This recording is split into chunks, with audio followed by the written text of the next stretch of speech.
Hello বন্ধুরা, সবাই কেমন আছো? আশা করি সবাই ভালোই আছো। সবার আগে বলে দেই, আমি শিল্পা। আজকে চলে আসলাম আবার একটা লং ব্লগ নিয়ে, একটা রেসিপি নিয়ে, সয়া বিরিয়ানির রেসিপি।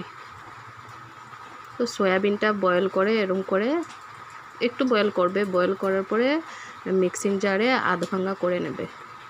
তারপর বেরেস্তা বিরিয়ানিতে যা যা লাগে আর কি ওরমভাবেই বানাতে হবে। তারপর এখানে পেঁয়াজ, রসুন, আদা, কাঁচা লঙ্কা পেস্টটা দিয়ে দিলাম, দিয়ে রেড চিলি পাউডার, লবণ, একটু টমেটো পিউরি দিয়ে দিলাম, দিয়ে কষিয়ে তারপর সয়াবিনটা যে একটু একটু আধ ভাঙা করে পেস্ট করে রেখেছিলাম ওইটাও দিয়ে দিয়েছি। তারপর একটু টক দই ফেটিয়ে রেখেছিলাম ওইটাও দিয়ে কষিয়ে নিলাম।